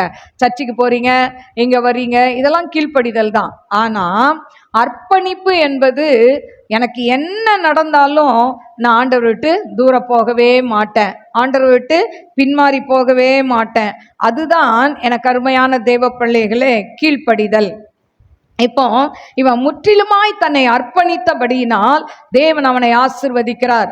ஆதியாம் 22:15, கர்த்தருடைய தூதனானவர் இரண்டாம் தரம் வானத்திலிருந்து ஆபிரகாமை கூப்பிட்டு, நீ உன் புத்திரன் என்று உன் ஏகசுதன் என்று பாராமல் அவனை ஒப்பு கொடுத்து இந்த காரியத்தை செய்தபடியால் நான் உன்னை ஆசீர்வதிக்கவே ஆசீர்வதித்து உன் சந்ததியை வானத்து நட்சத்திரங்களைப் போலவும் கடற்கரை மணலைப் போலும் பெருகவே பெருக பண்ணுவேன் என்றும் உன் சந்ததியார் தங்கள் சத்துருக்களின் வாசல்களை சுதந்திரித்துக் கொள்ளுவார்கள் என்றும் நீ என் சொல்லுக்கு கீழ்ப்படிந்தபடினால் உன் சந்ததிக்குள் பூமியில் உள்ள சகல ஜாதிகளும் ஆசீர்வதிக்கப்படும் என்று என் பேரில் ஆணையிட்டேன் என்று கர்த்தர் சொல்லுகிறார். பாருங்க, என் சொல்லுக்கு கீழ்ப்படிந்தபடியினால் உன் சந்ததிக்குள் பூமியில் உள்ள சகல ஜாதிகளும் ஆசிர்வதிக்கப்படும். அல்லேலூயா. எனக்கு அருமையான தேவ பிள்ளைகளே, ஆண்டவர் விடுதலை கொடுப்பது மட்டுமல்ல, தேவன் நம்மை ஆசிர்வதிக்கிறவராய் இருக்கிறார். இந்த மாதம் எதுலெல்லாம் நீங்க அடிமையா இருக்கிறீங்களோ, எதுலெல்லாம் உங்களுக்கு விடுதலை வேணும்னு நினைக்கிறீங்களோ, அதில் ஆண்டவர் கட்டாயம் விடுதலையை கொடுப்பார். விடுதலையை கொடுக்கிறது மட்டும் இல்ல, ஆசீர்வாதத்தையும் கொடுப்பார். அல்லேலூயா. எனக்கு அருமையான தேவ பிள்ளைகள், அதனால சோர்ந்து போகாதீங்க. பிரச்சனையே தானப்பா பார்த்துக்கிட்டே வரோம், இவ்வளோ நாள் போராட்டத்தை தானே நாங்கள் சந்திச்சுட்டு வரோம், இவ்வளோ நாள் எங்கள் குடும்பத்தில் நன்மையை நாங்கள் பார்க்கலையேன்னு சொல்லி நீங்கள் அங்கலாய்த்து வந்திருக்கலாம். ஆனால் ஆண்டவர் சொல்றாரு, உன்னை நான் ஆசீர்வதிப்பேன். அல்லேலூயா. ஆபிரகாமை ஆசீர்வதித்தது மட்டுமல்ல, அவனை விடுதலை செய்தது மட்டுமல்ல, அவன் சந்ததியை கர்த்தர் ஆசீர்வதிக்கிறார். இன்னைக்கு வந்திருக்கிற உங்களுடைய கண்ணீருக்கு தேவன் பதில் கொடுக்கிறவராய் இருக்கிறார். உங்களை விடுதலை செய்கிறவராய் இருக்கிறார். ஏன் சொன்னா, நீங்க நீதிமான். அல்லேலூயா. ஆண்டவருடைய இரத்தத்தால் கழுவப்பட்ட நீதிமான். மூழ்கி ஞானஸ்நானம் எடுத்திருக்கிறீங்க, அபிஷேகத்தை பெற்றிருக்கிறீங்க. அதனால ஆண்டவர் உங்களை ஒரு நாளும் கைவிடவே மாட்டார். அல்லேலூயா. எனக்கு அருமையான தேவ பிள்ளைகளே, இன்னும் ஒரு நபரை நான் சொல்ல விரும்புகிறேன். யாக்கோபுக்கு வந்த சோதனை என்ன, ஏன் சோதனை வந்தது, தேவன் எப்படி விடுதலை கொடுத்தார் அப்படின்னு சொல்லி பார்ப்போம் என்று சொன்னால், ஆதியாகமம் 27:13. அதற்கு அவன் தாய், என் மகனே, உன்மேல் வரும் சாபம் என்மேல் வரட்டும், என் சொல்லை மாத்திரம் கேட்டு நீ போய் அவைகளை என்னிடத்தில் கொண்டு வா என்றாள். அதற்கு அவன் தாய், என் மகனே, உன்மேல் வரும் சாபம் என்மேல் வரட்டும், என் சொல்லை மாத்திரம் கேட்டு நீ போய் அவைகளை என்னிடத்தில் கொண்டு வான்னு சொல்ற. பாருங்க, யாக்கோபுடைய அம்மா சொல்றா, ரெபேக்காள். அல்லேலூயா. எனக்கு அருமையான தேவ பிள்ளைகளே, ஆபிரகாம் வாழ்க்கையில சோதனை வந்தது எதனால சொல்லுங்க பாப்போம். ஏன் சோதனை வந்தது சொல்லு? மனைவி சொல்ல கேட்டாங்க. அதனால மனைவி சொல்றத கேட்க கூடாதுன்னு இல்லை, ஆனா நல்லதை சொல்லணும். ஆண்டவருக்கு மாறாக சொல்லக்கூடாது, ஆண்டவருக்கு பிரியமில்லாத காரியத்தை சொல்லக்கூடாது. ஆண்டவர் காத்திருக்க சொன்னார்னா மனைவியானவள் என்ன சொல்லியிருக்கணும்? ஆமா, ஆண்டவர் சொல்லியிருக்கிறாருங்க, நம்ம காத்திருக்கலாம், ஆண்டவர் நிச்சயமா குழந்தைய தருவாருன்னா அது ஓகே. ஆனா ஆண்டவர் சொன்னதை சாராலும் அறிவா, ஆனா அதுக்கு மாறா என்ன சொல்றா? அவசரம். இந்த ஆகாரால என் குடும்பம் கட்டப்படட்டும். என்னைக்குமே பெண்களுக்கு என்ன இருக்கு? அவசர புத்தி இல்லை, அதுக்கப்புறம் யோசிப்போம். அதே மாதிரி தான் அந்த சாராலும் என்ன பண்ணா, அந்த ஆகாரை மணந்து வைத்தா, அப்புறமா அவ கேலி பண்ணும்போது வீட்டை விட்டு துரத்துனா, அதுக்கடுத்தது என்ன பண்ணா? சுத்தமாவே துரத்தி விட்டுட்டா. அல்லேலூயா. என கருமையான தேவ பிள்ளைகளே, இப்போ இங்க இருக்கிற யாக்கோபு அவங்க அம்மா பேச்சை கேட்டுட்டான். அல்லேலூயா. அப்ப அம்மா சொல்றதை கேட்க கூடாதா? ஏன்னா வேதம் என்ன சொல்கிறது அப்படின்னு சொன்னா, அதாவது தாயையும் தகப்பனையும் கனம் பண்ணுன்னு சொல்லியிருக்கு. எபேசியர் 6:1 வாசிக்கலாமா? எபேசியர் 6:1. பிள்ளைகளே உங்கள் பெற்றாருக்கு பிள்ளைகளே உங்கள் பெற்றாருக்கு கர்த்தருக்குள் கீழ்ப்படியுங்கள், நியாயம். இது நியாயம். அல்லேலூயா. அப்போ தாய் தகப்பனுக்கு பிள்ளைகள் கீழ்ப்படியணும். எப்படி கீழ்ப்படியணும்? கர்த்தருக்குள் கீழ்ப்படியணும். அல்லேலூயா. கர்த்தருக்கு பிரியமில்லாததை சொல்லும்போது கீழ்ப்படியணும்னு அவசியமே இல்லை. ஏன்னு சொன்னா, எனக்கு அருமையான தேவ பிள்ளைகளே, இப்போ ஒரு அப்பா இருக்கிறாருன்னு வச்சுக்கோங்க. தான் மகனை பார்த்து, சின்ன பையனா இருக்கான், ஒரு என்ன சொல்றது, ஒரு 10 வயசுன்னு வச்சுக்கோங்களேன். அப்போ இவருக்கு போய் வாங்க முடியாததை அந்த பையன்கிட்ட கொடுத்து, எப்போ ஒரு பாக்கெட் சிகரெட் வாங்கிட்டு வந்துரு, அப்படியே ஒரு பாட்டில் வாங்கிட்டு வந்துரு அப்படின்னு பையன்கிட்ட காசை கொடுத்து அனுப்பி, அந்த பையன் ஒரு பிஞ்சு குழந்தை இல்லை, அது போய் அங்கே அந்த கூட்டத்தில் நின்று அதை வாங்கும்போது அப்போ எத்தனை பேர் அதை கிண்டல் பண்ணியிருப்பாங்கல்ல, அவன் மனசு எப்படி வேதனைப்பட்டிருக்கோம். ஆனால் இப்படிப்பட்ட காரியத்தை பெற்றோர்களும் செய்யக்கூடாது, பிள்ளைகளை என்ன பண்ணக்கூடாது, வாங்கி கொடுக்கக்கூடாது, போப்பா முடியாதுன்னு சொல்லணும். அதே சமயத்தில் வேற ஏதாவது கடைக்கு போய் இதை வாங்கிட்டு வான்னு சொன்னால் பிள்ளைகள் கீழ்ப்படியணும். இதுதான் கர்த்தருக்குள் கீழ்ப்படுகிறது. அதாவது பெற்றோருக்கு கர்த்தருக்குள் கீழ்ப்படியுங்கள், இது நியாயம். கர்த்தருக்குள்ள என்ன சொன்னாலும் கீழ்ப்படியலாம். இல்லை அப்பா பிள்ளைங்களை பார்த்துட்டு, எப்பா நல்லா இந்த சினிமா பாரு, இந்த சினிமா பாரு, இந்த சீரியல் பாரு, இதெல்லாம் வாழ்க்கையில் நடக்கிறதுமா, இதெல்லாம் பார்த்தா தான் உலகத்தில் வாழ முடியும் அப்படின்னு டைலாக் விட்டு அப்பா சொன்னால் என்ன பண்ணக்கூடாது, சினிமா பார்க்கக்கூடாது. அல்லேலூயா. என்ன, அப்பா கூட சேர்ந்து நீங்களும் எங்கே போகணும், நரகத்துக்கு போயிடணும். என்ன, அப்படி தானே? அதனால் மறக்காதீங்க.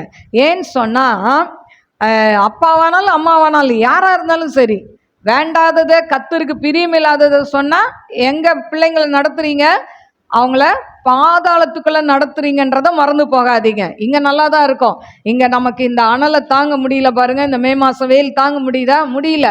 ஆனால் நரகத்தில் தீ எரிஞ்சிக்கிட்டே இருக்கும், எனி டைம் எரிஞ்சிக்கிட்டே இருக்கும் அக்கினி. அங்கே புழு சாகாதுன்னு சொல்லப்பட்டிருக்கு. அப்போ எவ்வளோ ஒரு வேதனை. அந்த வேதனையில் போய் என் பிள்ளை வேகக்கூடாதுன்றத ஒவ்வொரு பெற்றோர்களும் நல்லா தீர்மானம் பண்ணணும்.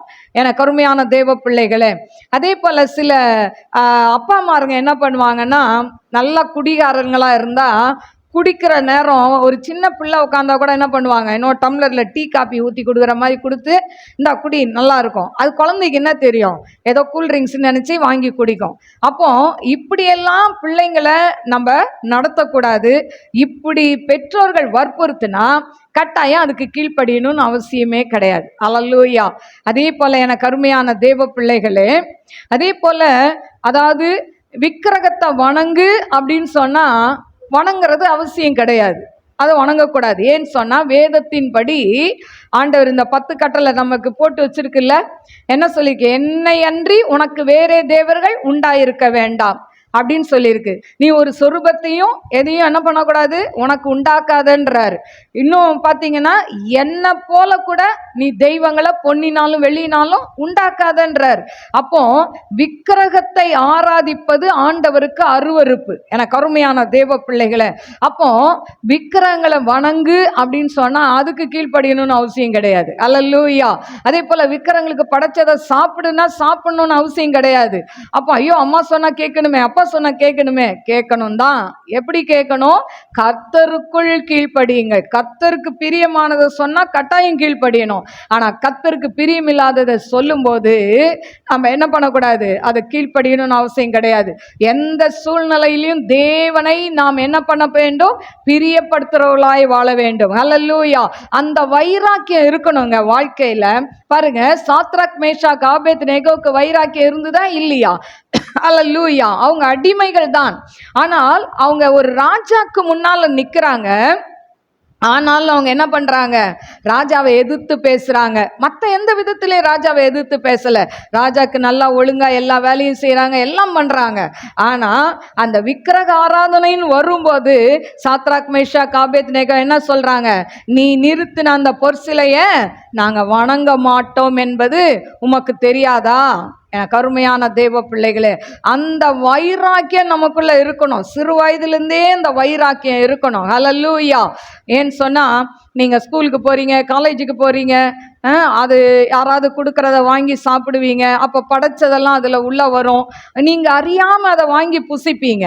அப்போ இன்னைக்கு நம்ம சின்ன பிள்ளைகளுக்குள்ளே அந்த வைராக்கியத்தை கொடுத்து வளர்க்கணும். ஹல்லேலூயா. எனக்கு அருமையான தேவ பிள்ளைகளே, ஏன் சொன்னா, தேவனுடைய இரத்தத்தால கழுவப்பட்ட யாரு? நம்ம நீதிமான். அப்போ நீதிமானா இருக்கிற நம்ம தேவனுக்கு பிரியமில்லாத ஒரு காரியத்தை என்ன பண்ணக்கூடாது? செய்யக்கூடாது. அப்படி செய்தா தேவன் நம்மிடத்தில் கணக்கு கேட்பார். எல்லாம் நம்ம செய்யற ஒவ்வொரு காரியத்துக்கும் கடைசி நாட்கள்ல கணக்கு ஒப்பிக்க வேண்டும் என்று வெளிப்படுத்தல சொல்லப்பட்டிருக்கு. ஸோ அதனால நம்ம என்ன பண்ணணும்? கர்த்தருக்கு உண்மையாய் நாம் வாழ வேண்டும். ஹல்லேலூயா.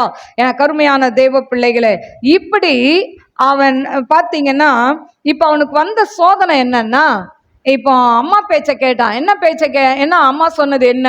அவங்க என்ன அப்படி தப்பா சொல்லிட்டாங்களா? பார்த்தீங்கன்னா, இந்த ரெபெக்கா அவங்க அப்பா கண்ணு தெரியாம ஈசாக்கு இருக்கிறார், தன்னுடைய கணவன். அவர் சொல்றாரு, ஏசா மேல அவருக்கு பாசம். ஏசாட்ட சொல்றாரு, அப்பா நான் சாக போறேன், நீ போய் என்ன பண்ணு, வேட்டையாடி நல்லா ஃப்ரெஷ்ஷா ஒரு மானோ ஏதோ நீ என்ன பண்ணு, சமைச்சு கொண்டு வந்து கொடுன்னு தன் பெரிய மகன்கிட்ட சொல்றார். இதை யார் ஒட்டு கேட்குறா? தாய் ஒட்டு கேட்குறா. ஒட்டு கேட்டு இவளுக்கு என்ன, யார் மேலே ஆசை? யாக்கோபு மேலே. என்றைக்குமே நம்ம வீடுகளில் 2 கட்சி இருக்கும். 2 பிள்ளைங்க இருந்தால் 2 கட்சி, 3 இருந்தால் 3 கட்சி. அதாவது அரசியலில் தான் கட்சி இருக்குதுன்னு இல்லை, வீட்டுக்குள்ளேயும் கட்சிகள் இருக்கும். கேட்டு பார்த்தா தெரியும். என்ன, காவியா எந்த கட்சி, ஹரிணி எந்த கட்சின்னு தெரியும். ஹல்லேலூயா. இல்லை 2 ஒரே கட்சியாக இருக்குதுன்னு தெரில அப்பா பக்கத்தில். சரி, ஏதோ ஒரு பக்கத்தில் என்ன பண்ணுவாங்க, பிள்ளைங்க சாஞ்சிக்குவாங்க. எனக்கு அப்பா தான் பிடிக்கும், எனக்கு எங்கள் அம்மா தான் பிடிக்கணும் ஒன்று. அதே மாதிரி இப்போ இந்த ரெபேக்காளுக்கு யாரை பிடிக்குது?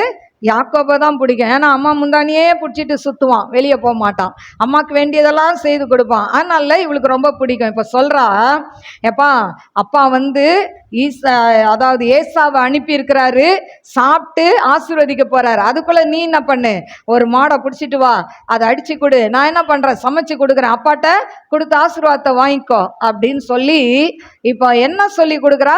பொய் சொல்றதுக்கு கற்றுக் கொடுக்கிறாள். அல்லேலூயா. பொய்யர்கள் அக்கினி கடலில் தள்ளப்படுவார்கள், அங்கே அழுகையும் பற்கடிப்புமா இருக்கும்னு வெளிப்படுத்தல சொல்லப்பட்டிருக்கு.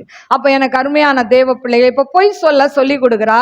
இவன் சொல்றான், ஐயோ அப்பாவுக்கு தெரிஞ்சிட்டா அந்த சாபம் என் மேலே வரும். அப்பதான் சொல்றா, உன் மேலே வராதுப்பா, அந்த சாபம் என் மேலே வரட்டும் அப்படின்னு சொல்லிட்டு இவன் என்ன பண்றா, நீ போய் எடுத்துட்டு வா, பேசிட்டே இருக்காத. அவன் சொல்றான் அப்பவும், ஐயோ அண்ணனுக்கு உடம்பெல்லாம் முடி இருக்குமே, எனக்கு முடியே இல்லையே கையிலெல்லாம், அப்பா தடவி பார்த்தா மாட்டிக்குவேனே. அதுக்கும் அவங்க அம்மா ஐடியா கொடுக்குறாங்க. என்ன ஐடியா கொடுக்குறாங்க? அந்த தோல், ஆட்டு தோல் எல்லாம் என்ன பண்ணுறாங்க, மேலே அண்ணன் ஷர்ட்டை போட்டுக்க சொல்லிட்டாங்க, கையெல்லாம் தோலை வச்சு மூடிட்டாங்க. இப்போ அப்பா தடவுனா மாட்டிக்க மாட்டேன். எல்லாத்துக்கும் இவங்க என்ன பண்ணுறாங்க, கிரிமினலாக ரெபேக்கால் ஐடியா கொடுக்குறாங்க. இதெல்லாம் இவன் என்ன பண்ணுறான், பயம் ஒரு பக்கம், ஆனால் அம்மா சொல்கிறாங்களே, அம்மா பேச்சை கேட்கணுமே அப்படின்னு கேட்குறான். கேட்டதுனால தான் அவனுக்கு வம்பு வந்ததே. அல்லேலூயா. இப்போ பாருங்க, அப்பாட்ட போனோன்னே அப்பா சொல்றாரு, என்னப்பா இவ்வளோ சீக்கிரம் எடுத்துட்டு வந்த? ஆமாப்பா, சீக்கிரமா எனக்கு அதாவது மிருகம் கிடைச்சிருச்சு. சரி, நான் அப்பா சாப்பிட்றாரு, பேசும்போது சொல்றாரு, உன் சத்தம் யாக்கோபு போல இருக்கு, ஆனா வா நான் உன்னை கிட்ட வா, நான் தடவி பார்க்குறேன். இவர் தடவி பார்க்குறாரு, பாவம் கண்ணு இல்லைல்ல, தடவி பார்த்தா கையில தான் இவன் எல்லாம் போட்டுட்டு வந்திருக்கானு, சட்டை வாசனை.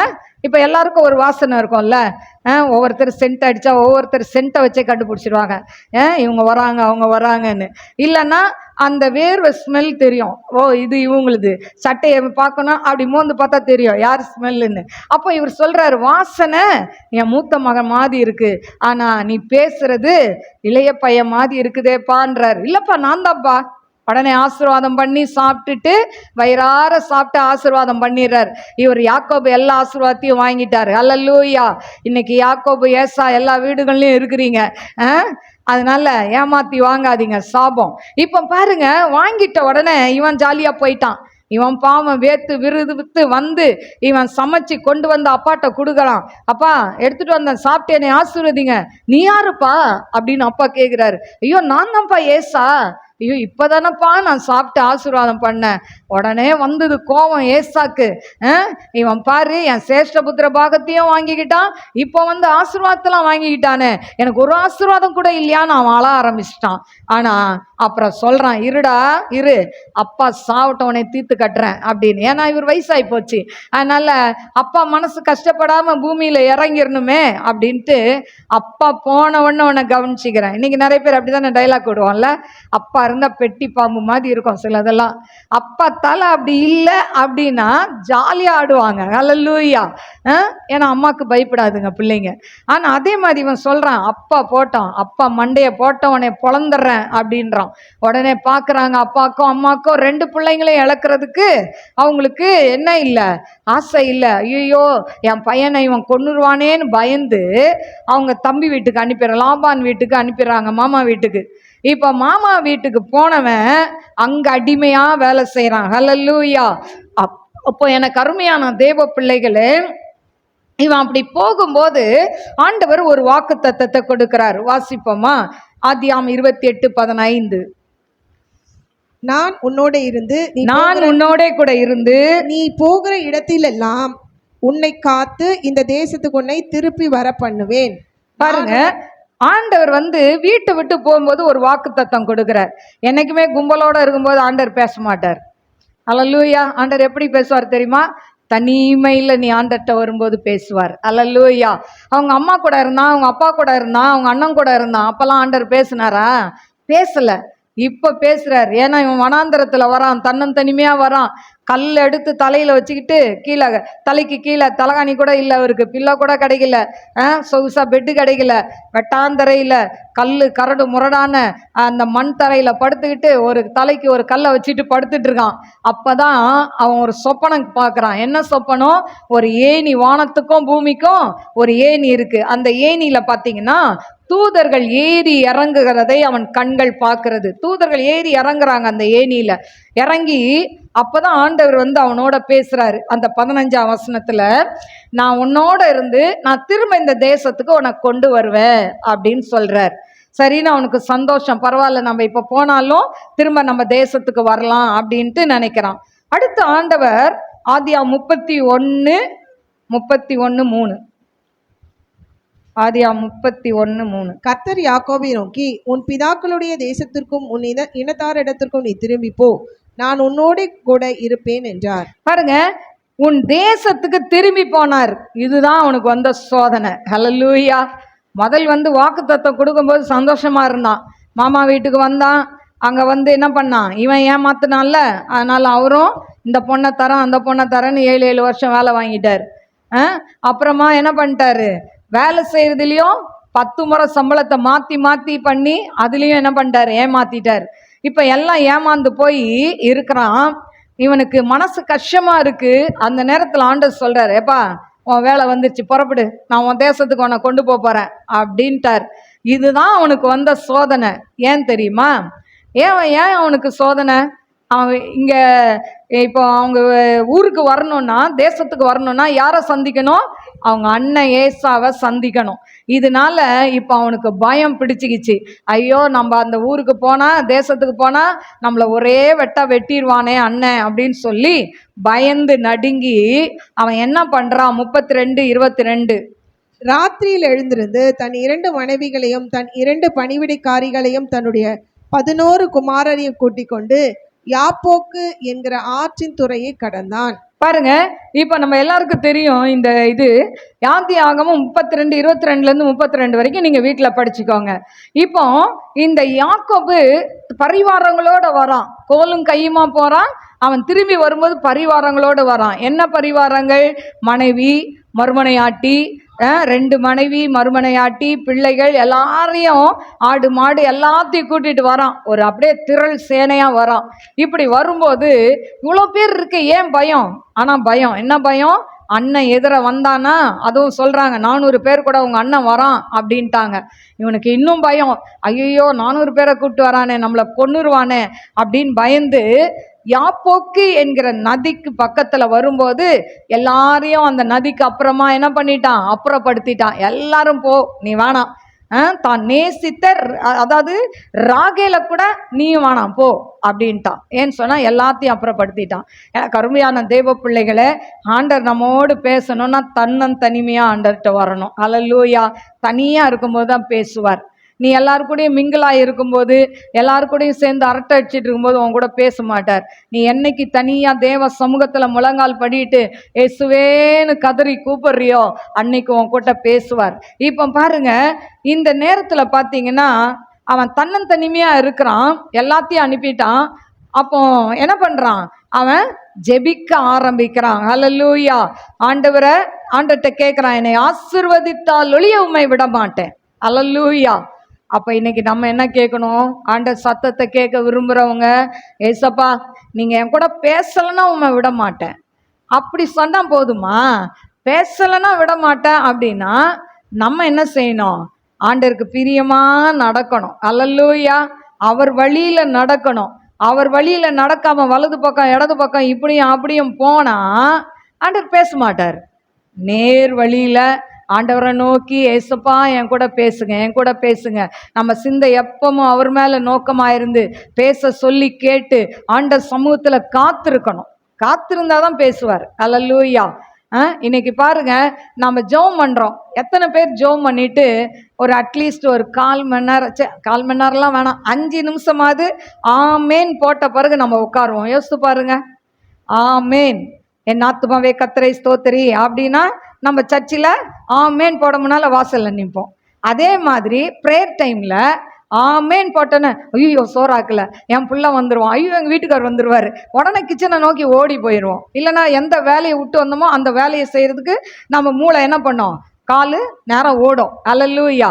அப்போ ஆமேன் போட்ட பிறகு கொஞ்ச நேரம் உட்காந்து, ஏசப்பா இவ்வளோ நேரம் நான் பேசிட்டேன், நான் புலம்பி கொட்டி தீர்த்துட்டேன், என் மனசில் இருக்கிறதெல்லாம் கொட்டிட்டேன், இப்போ நீங்கள் பேசுங்கப்பா, நீங்கள் பேசுங்க. 5 நிமிஷம், 10 நிமிஷம், 15 நிமிஷம் போய்கிட்டே இருக்கும். முதல் காத்திருப்புலாம் பார்த்தீங்கன்னா மணிக்கணக்கில் போகும். ஏன்னா ஆண்டவர் பார்ப்பார், நான் என் சத்தத்தை கேட்க நீ விரும்புறியா? அப்போ இன்னும் கொஞ்சம் நேரம் உட்கார், இன்னும் கொஞ்சம் நேரம் உட்கார். நம்மளை பக்குவப்படுத்துவார். அந்த காத்து இருக்கிறது மட்டும் முடியாது இல்லை. பாருங்க, ஒரு பஸ் ஸ்டாண்டில் போய் ஒரு பஸ்ஸுக்கு காத்திருக்க சொன்னால் காத்திருப்போமா? என்னைக்கும் பஸ் வந்துக்கிட்டே இருக்கும். அன்னைக்கு பார்த்து வராது. அவசரமாக ஒரு இடத்துக்கு போகணும், ப்ரேயருக்கு போகிறோம், சர்ச்சுக்கு போனோன்னா அன்னைக்கு பார்த்து பஸ்ஸே வராது. 1/2 மணி நேரம், 1 மணி நேரம் நம்ம பொறுமையே போயிடும். போயிட்டு ஒரு ஆட்டோ பேசி அப்படி உட்காந்தா பஸ் வந்து நிற்கும். அல்லேலூயா. ச்சே என்னடா வேஸ்ட்டாக ஆட்டோக்கு போட்டுட்டோமேன்னு நினைப்போம். அந்த மாதிரி ஆண்டவரும் எப்படின்னா உன் பொறுமையெல்லாம் போகிற வரைக்கும் அமைதியாகவே இருப்பார், பேச மாட்டார்.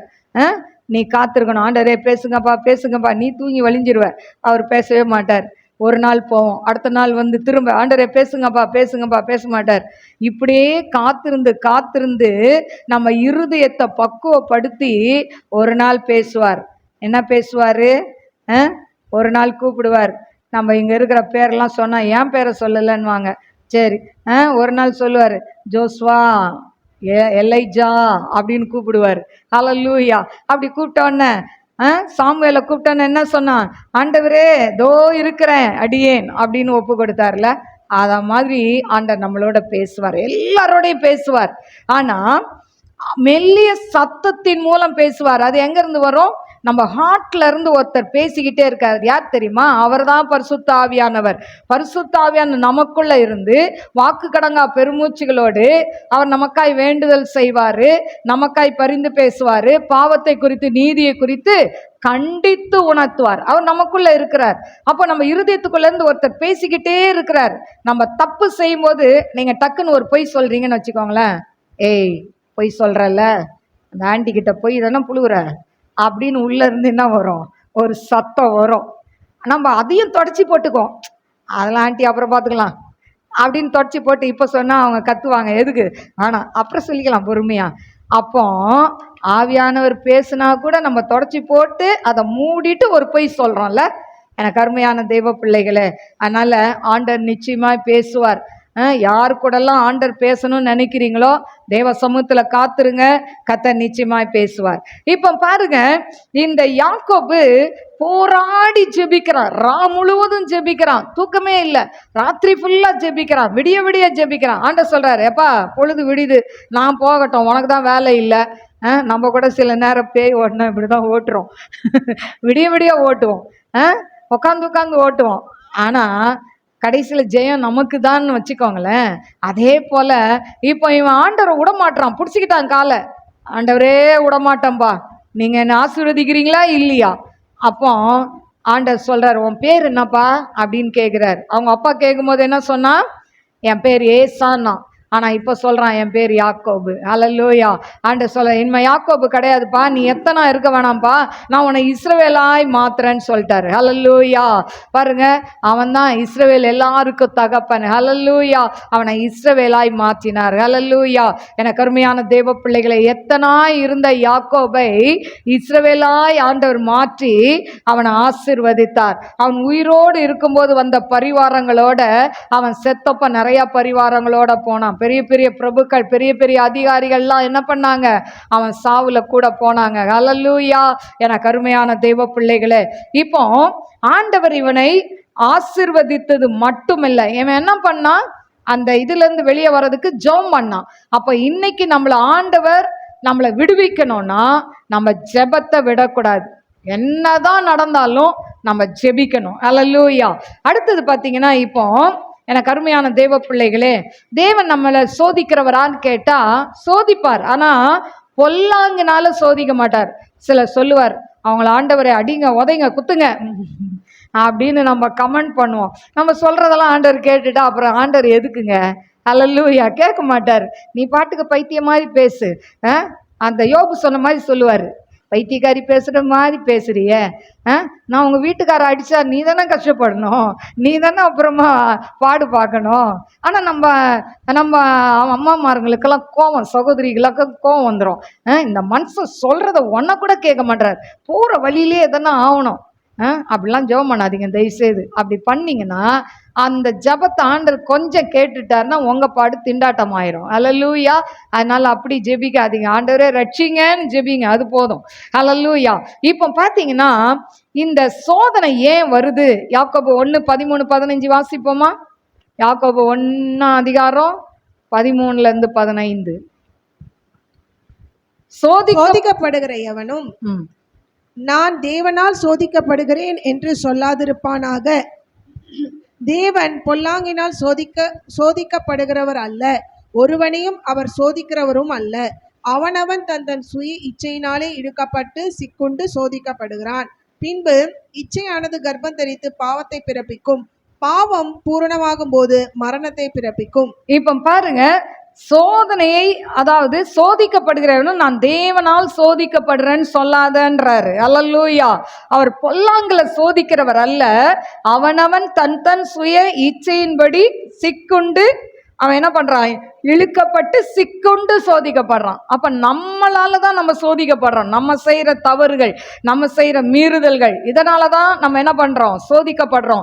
பாத்தீங்கன்னா ஒரு எக்ஸாம்பிளுக்கு சொல்லணும்னா, இப்ப இன்னைக்கு வாலிப பிள்ளைகள் என்ன பண்றாங்க, விரும்புறாங்க, ஒரு சிலரை லவ் பண்றாங்க.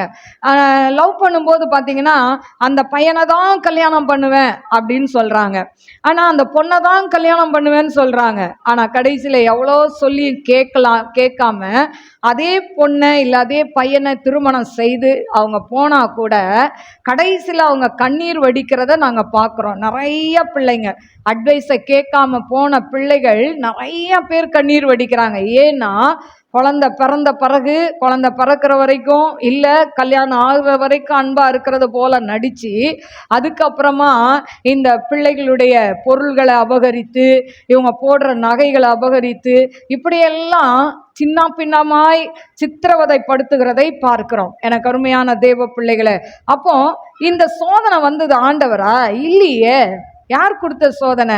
நம்ம இச்சையின்படி, நம்மளுடைய கண்ணின் இச்சையின்படி நடந்து கொண்டதுனால நாம் சோதிக்கப்படுகிறோம். எனக்கு அருமையான தேவ பிள்ளைகளே, அதனால வாலிப பிள்ளைகளோ பெரியவங்களோ திருமணமானவர்களோ நமக்கு இருக்கிற குடும்பம் போதும்ன்ற திருப்தியில வாழணும். எனக்கு கொடுத்துருக்கிற மனைவி போதும், எனக்கு கொடுத்துருக்கிற கணவன் போதும் அப்படின்ற ஒரு திருப்தியில இல்லாம வேறொரு துணையை நாடுவர்களுக்கு என்ன பண்ணும்? சோதனையும் பெருகும், வேதனையும் பெருகும். அந்த பாவம் கர்ப்பம் தரிச்சு மரணத்தையும் பிறப்பிக்கும்னு வேதம் சொல்றது. அதனால மறந்து போகாதீங்க. இப்போ இந்த சோதனையை சகிக்கிறவனுக்கு தேவன் ஒரு பரிசு கொடுக்கிறார், ஒரு gift கொடுக்கிறார். என்ன gift? யாக்கோபு 1:12. சோதனை சகிக்கிற மனுஷன் பாக்கியவான், அவன் உத்தமன் என்று விளங்கின பின்பு கர்த்தர் தம்மிடத்தில் அன்பு கூறுகிறவர்களுக்கு வாக்குத்தத்தம் பண்ணின ஜீவ கிரீடத்தை பெறுவான். அப்போ ஆண்டவர் நமக்கு வாக்கு கொடுத்த ஜீவ கிரீடத்தை தருகிறார். அப்போ சோதனையை சகிச்சா என்ன இருக்கு? நமக்கு ஜீவ கிரீடம் இருக்கு. அந்த ஜீவ கிரீடத்தை பெற்றுக்கொள்ளணும்னா நமக்கு வருகிற சோதனைகளை சகித்து ஆண்டவருக்கென்று உண்மையாய் நீங்க ஜீவிங்க. கர்த்தர் இந்த மாசம், இந்த மே மாதத்துல தேவன் உங்களுக்கு வருகிற எல்லா உபத்திரங்கள்ல இருந்தும் ஆண்டவர் உங்களை விடுதலை செய்து உங்களை ஆசீர்வதித்து உங்களை என்ன பண்ணுவார்? ஜீவ கிரீடத்தை கொடுப்பார். கண்களை மூடி நாம் செபிப்போம். ஸ்தோத்திரிக்கிறேன் ஆண்டவரே, மகா பரிசுத்தமுள்ள நல்ல தகப்பனே, நன்றியோடு ஸ்துதிக்கிற ஸ்தோத்திரிக்கிற ராஜா, மகிமையின் தேவனே, மாக்க ஸ்தோத்திரிக்கிற ஆண்டவரே. அப்பா, இந்த மே மாதம் முழுவதும் உடைய பிள்ளைகளை நீங்க ஆசீர்வதிங்க. இந்த வெயிலின் உஷ்ணம் தாக்காதபடி பாதுகாத்து கொள்ளுங்க அப்பா. ஆண்டவரே அப்பா தகப்பனே, வயதானவர்களை ஆண்டவரே உம்முடைய ரத்தத்துக்களை ஒப்பு கொடுக்கிற, சிறு பிள்ளைகளை ரத்தத்துக்களை ஒப்பு கொடுக்கிற உம்முடைய கிருபை இவர்களை தாங்கட்டும் ஆண்டவரே. அப்பா, நன்றியோடு ஸ்துதிக்கிறவர தீரவா லபௌரி அம்தாராலா ரபீக்கரவா ரீபாக்கரவா ஊரா பாக்கரவா தீனமாக்கரவா. ஆண்டவரே அப்பா தகப்பனே, ஆண்டவரே சாராயுடைய வார்த்தையை கேட்டதுனால ஆகாரை மணந்து கொண்டு அப்பா ஆண்டவரே மாக்க ஸ்தோத்திரிக்கிறேன், துதிக்கிறேன் ஆண்டவரே. ஆபிரகாம் வாழ்க்கையில சோதனை வந்தது, ஆனாலும் அந்த சோதனையை ஆண்டவரே ஜெயிக்க அவன் முற்றிலுமாய் தன்னை அர்ப்பணித்தான் ஆண்டவரே. அப்படிப்பட்ட அர்ப்பணிப்பு நம்முடைய பிள்ளைகளுக்கு தாங்க ஏசப்பா. அதே போல ஆண்டவரே, யாக்கோபு தன்னுடைய தாயினுடைய வார்த்தையை ஆண்டவரே வேண்டாத ஆண்டவரே தகப்பனே, ஆண்டவரே தன் அண்ணனை கெடுக்கக்கூடிய வார்த்தை ஆண்டவரே அப்பா தகப்பனே அதை கேட்டதுனால அவன் ஆசீர்வாதத்தை இழந்து போகிறதை பார்க்கிறோமே. ஆண்டவரே மாக்கு ஸ்தோத்திரிக்கிறேன். அவன் நாம் முழுவதும் தேவ சமூகத்தில் இருக்கும்போது அப்பா ஆண்டவரே மாக்கு ஸ்தோத்திரிக்கிறேன், துதிக்கிறேன்ப்பா. அவனை ஆசீர்வதித்தது மட்டுமல்ல அப்பா, அடுத்த அதிகாரத்தில் ஆண்டவரே ஒருவரை ஒருவர் தழுவி கட்டி கொண்டு அழுதார்கள் என்று வேதம் சொல்கிறதாப்பா. ஆண்டவரே அவங்க அண்ணனுக்கும் அவனுக்கும் இருந்த இடைவெளியை நீக்கி அந்த இடத்துல ஒரு சமாதானத்தை கொடுத்தீங்களேப்பா. அதே போல இன்றைக்கு வந்திருக்கிற உம்முடைய பிள்ளைகளுடைய வாழ்க்கையில கூட அப்பா தகப்பனே, யாரெல்லாம் சமாதானம் இல்லாம ஆண்டவரே சகோதரர்களுக்கு இடையில ஆண்டவரே சமாதானம் இல்லாம இருக்கிறாங்களோ அவங்களுக்கு நீங்க சமாதானத்தை கட்டளையிடுங்க டாடி. உம்முடைய நாமத்தை மகிமைப்படுத்துங்க. வந்த ஒவ்வொருத்தரையும் ஆசீர்வதிங்க. இந்த மாதம் முழுவதும் கையின் பிரயாசங்கள் ஆசீர்வதிக்கப்படட்டும். அவங்க வாங்குற சேலரி ஆசீர்வதிங்க ஏசப்பா. 5 அப்ப 2 மீன்களை கொண்டு 5000 பேருக்கு போஷித்து மீதியான துணிக்கை எடுத்தது போல மீந்ததை எடுக்க கிருபை கொடுங்க டாடி. நாம மகிமைப்படட்டும். ஆவியாண்ட கரத்துல தாழ்த்தி ஒப்பு கொடுக்கிற இயேசுவின் நாமத்தில் கேட்கிறேன் பிதாவே, ஆமென். God bless you. God bless you.